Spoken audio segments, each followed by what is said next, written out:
Hi, my name is Nirmal Labh. I'm going to talk about my final project, SAP HANA on AWS, as part of my Cloud Computing Fall 2013 course.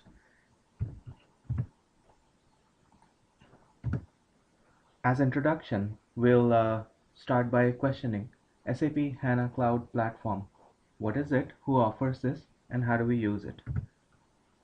The cloud platform is made up of four core components: the in-memory database, the extended application services, the development environment, and the platform runtime. Combination of these provides a service-based deployment of applications in the cloud, and very much feels like a PaaS offering, platform as a service. We'll see in more details how it seems like PaaS as we go through the implementation details.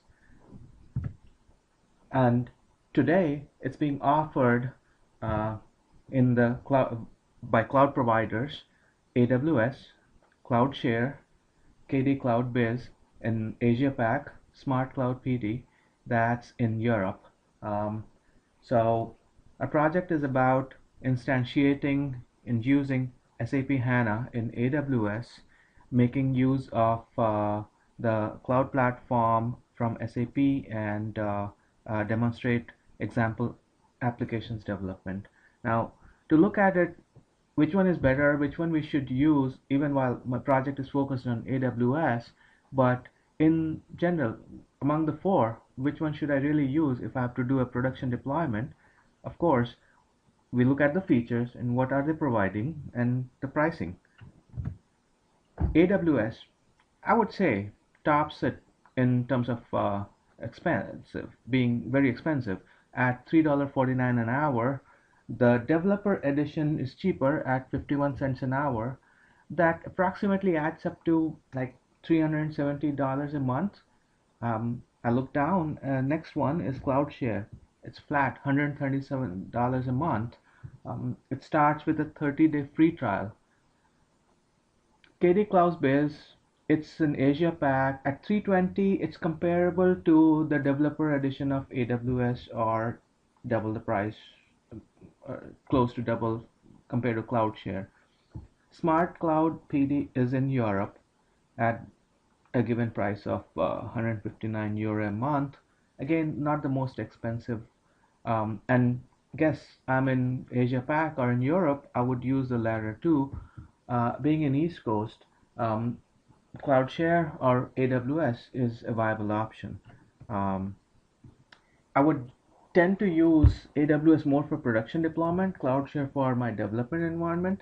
Um, Looking into the details, CloudShare has smaller machine offering at that price, two CPU or one CPU with up to 24 gig memory, whereas AWS has up to 8 CPUs and 68 gig memory. And at smaller footprints, the price goes down, and that's where the developer edition comes in.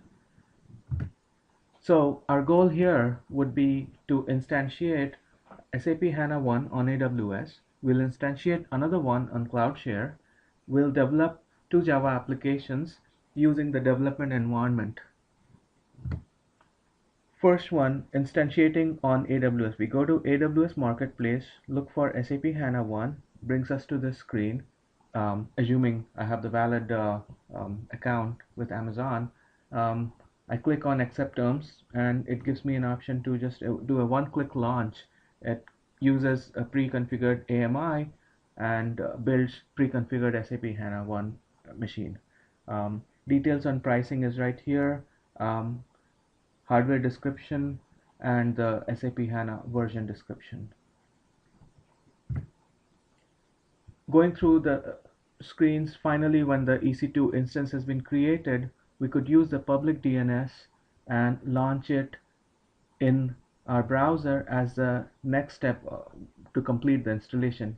Here we provide the host, user ID, password, the SAP HANA in-memory database, system user ID and password that we'll use later to access the database and the other services. And here's the final screen. It shows all the components that are up and running. We go to Cloud Share. I registered myself, and it brings us to the trial screen where it instantiates two machines. One is the Linux server running SAP HANA in-memory database and the Access engine, the extended service engine. Um, and it does have a Windows machine that we'll see in subsequent slides. Um, I SSH to SAP HANA um, machine. I'm able to validate and run the backend HDB SQL command line, query some sample data that came preloaded. Uh, this particular data preloaded was part of the cloud share providing. Um, Amazon's instance don't come with pre-configured sample data.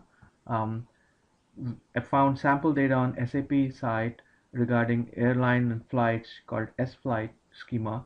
I loaded it and I've used it in subsequent slides while doing applications development.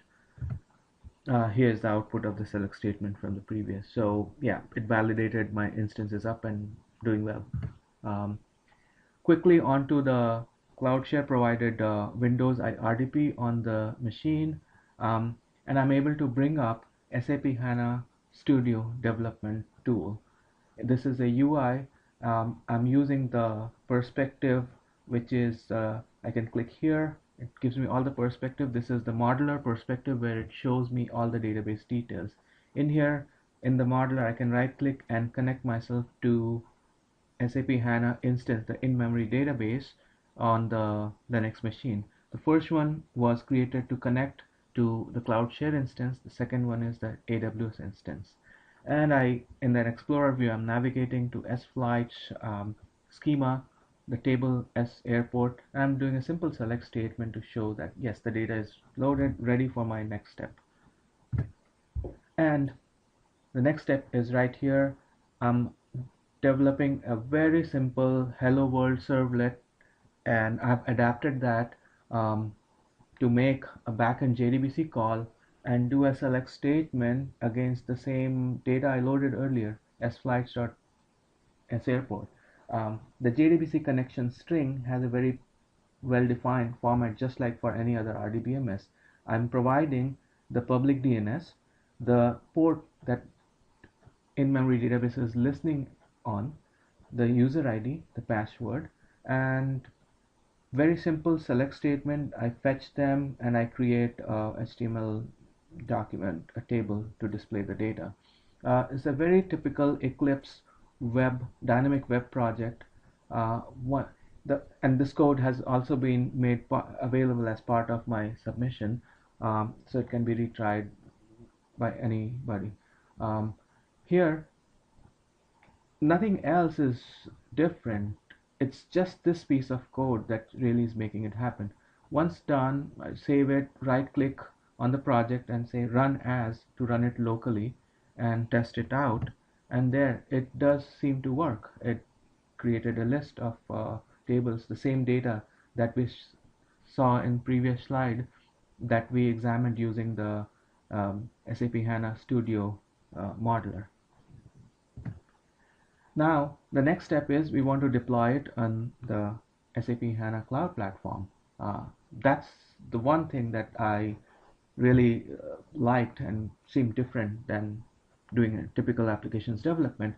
So, as part of the installation of the development environment in Eclipse, we would install the SAP HANA SDK, just like we have done for Azure, or in the past we have done for AWS for all the development and Java API that it provides. As a part of that, first step was that. The second was, here is the HANA trial ondemand.com. We go onto this website and we register ourselves with a trial developer account. That's the minimum necessary. So once the SDK is installed, we have registered ourselves with the trial account, get the user ID password.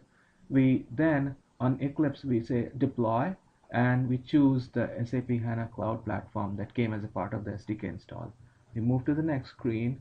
Here, when we say OK, it starts publishing, it starts pushing my Java var files into runtime environment hosted at SAP Cloud Platform that is being used for subsequent execution. Once this completes, we go on to the HANA trial dashboard, and we see that yes, that hello application that I published earlier shows up, and the state it says started. So looking at further details, I saw that this really is an application waterfall deployment in a web server. um, at that point, as an application developer or end user, I would not be aware if it is Tomcat or WebLogic or IBM WebSphere. It's a web server providing a Java runtime, and I'm able to see it in the dashboard. It's a nice option of doing a start stop, so it's like restarting my web server. Um, and uh, uh, says process 1. I can click here and instantiate more. In a trial account, it doesn't allow you to do more. But now that I've deployed and I can see in the dashboard my application, how about I try to run it? And that's the next screen. Hello, the first one in the link here in the URL is my application, then followed by the account, which is the P with a large number trial, my account, and hanatrial.ondemand.com. Once you register as a developer, not a trial, the word trial just drops out of all this name. But I'm able to run the application. So this really feels like platform as a service. I did not have to instantiate a machine instance just as we do in EC2 many times. I did not have to configure Tomcat or Apache. I did not have to drop and deploy a WAR file or restart the web server. All happened from my Eclipse development environment, and I get a URL to run my application. This is something that really convinced me that this is indeed platform as a service offering from SAP. Moving on to the next type of application here, the XS HANA XS application. This is XS is extended services. It's a engine application server integrated into the in-memory database. So in Amazon AWS instance we created earlier, we are running the application. So, and stepping through, here's the complete applications I developed. Typical IDE, Eclipse like IDE, where I have developed a dynamic web application kind of with details. And the only change code that I had to do, two places. Here's hello XO. OData is a new way of accessing data at the backend provided by SAP HANA development environment. You have to provide the schema.table, and I've given it an alias called hello world that I'll use in the code to access later. The code, which is demoview.js, it's the model view controller model. Here we are creating a mapping of OData model, which later we use as an alias that we have defined in the file. We are creating a UI object OTable, which is mapped to many controls, which are really the columns ID, name, and time zone. And then we map that into bind it with the OTable and return it, and that instantiates it. That's very, very lightweight UI. And when I execute it, um, before that, of course, there's a nice feature of doing a commit and activate. So everything gets stored in really HANA backend database.